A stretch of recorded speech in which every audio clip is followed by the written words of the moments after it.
اللہ الرحمن الرحیم۔ ناظرین، میں ہوں عثمان اور کتابیات ٹی وی میں آپ کو خوش آمدید کہتے ہیں۔ آج ہم اس دنیا کے تاریخ کے ایک ایسے کردار کے بارے میں بات کرنے جا رہے ہیں جنہوں نے اپنے فن سے دنیا میں بہت نام کمایا۔ مزاحیہ فلموں میں ان کی کوئی مثال نہیں اور ان کے کردار بہت ہی مشہور رہا ہے۔ تب سے لے کر آج تک ان کی فلموں کو دیکھا جا رہا ہے۔ جب بھی ہماری فلموں میں مزاح کی بات ہوتی ہے تو چارلی چیپلن کا نام فہرست میں سب سے پہلے نمبر پر ہوتا ہے۔ ان کی فلموں کے بارے میں ایک خاص بات یہ ہے کہ ان کی فلموں کو سمجھنے کے لیے کسی خاص زبان کا جاننا ضروری نہیں ہے۔ کوئی بھی زبان کا آدمی ان کی فلموں کو آسانی سے سمجھ سکتا ہے۔ آج ہم آپ کو چارلی چیپلن کی زندگی کے بارے میں تھوڑی سی ڈیٹیل دیں گے، تو چلیے ویڈیو کی طرف چلتے ہیں۔ ناظرین، چارلی چیپلن 16 اپریل 1899 میں لندن میں پیدا ہوئے۔ یہ ہالی ووڈ کے بہت مشہور کرداروں میں سے ایک ہیں۔ اگر ہم ان کی شکل دیکھیں تو وہ بالکل ہی ہٹلر کے ساتھ ملتی ہے۔ ہٹلر اور چارلی چیپلن دونوں ہی ایک سال میں اور ایک ہی ماہ میں پیدا ہوئے تھے۔ کئی جگہ پر یہ سننے کو ملتا ہے کہ چارلی چیپلن ہٹلر کا مزاحیہ کردار ادا کرتا ہے اور ہٹلر کے کردار کو مزاحیہ کر کے پیش کرتا ہے۔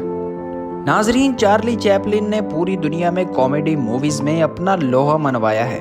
ان کی موویز ابھی بھی اویلیبل ہوگی، اگر آپ چاہیں تو دیکھ سکتے ہیں۔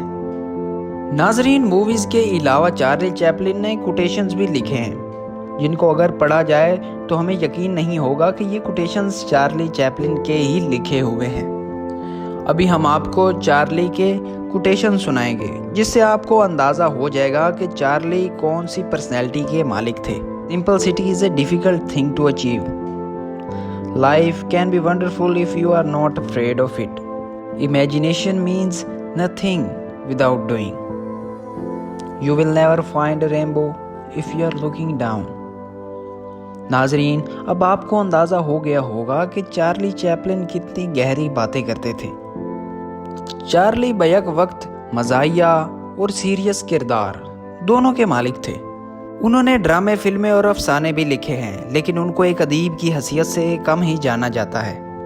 ناظرین، چارلی چیپلن کے بارے میں آپ کو ایک فن فیکٹ بتاتے چلتے ہیں۔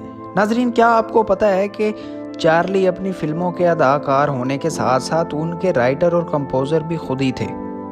اگر آپ ان کی موویز کو دیکھیں تو ان کا لباس ایک مخصوص قسم کا ہوتا ہے اور آپ کو ان کے حلیے سے ہی اندازہ ہو جاتا ہے کہ یہ چارلی چیپلن ہی ہیں۔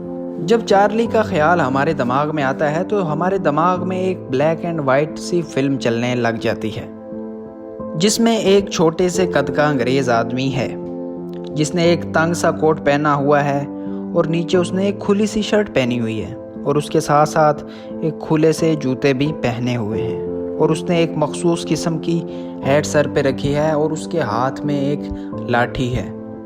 اگر ہم ان کی مونچھوں کی بات کریں تو ان کی مونچھیں بھی ایک مخصوص قسم سے تراشی گئی ہیں اور اس آدمی کی چال بھی مخصوص اور مزاحیہ سی ہے۔ اگر ہم چارلی کی ہٹ موویز کی بات کرتے ہیں تو اس میں the great dictator, Lime light, the modern Times وغیرہ شامل ہیں۔ ان کی تمام موویز میں دی سرکس مووی سب سے بیسٹ مووی ہے جس میں ان کو آسکر ایوارڈ بھی ملا ہے۔ ناظرین، یہ ان کا پہلا آسکر ایوارڈ تھا۔ کیا آپ جانتے ہیں کہ ان کو اگلے آسکر ایوارڈ لینے کے لیے 40 سال سے زیادہ انتظار کرنا پڑا تھا۔ 1970 میں انہوں نے اپنی زندگی کے اوپر آپ بیتی لکھی جس کا نام مائی لائف ان پکچرز تھا۔ اس کے بعد انہوں نے اپنی موویز میں موسیقی کی ترتیب دی، جس کے بعد موویز کو میوزک لگا کر دوبارہ ریلیز کیا گیا جس میں دی سرکس بھی شامل ہے۔ ناظرین، جب چارلی چیپلن کی عمر 88 برس ہوئی، 25 دسمبر کے دن جب ساری دنیا کرسمس منا رہی تھی، چارلی چیپلن نیند کے عالم میں ہی اس دنیا سے چل بسے۔ ان کے کردار کو کبھی بھلایا نہیں جا سکتا اور جب بھی خاموش فلموں کا ذکر ہوگا تو چارلی چیپلن کا نام فہرست میں پہلے نمبر پر ہوگا۔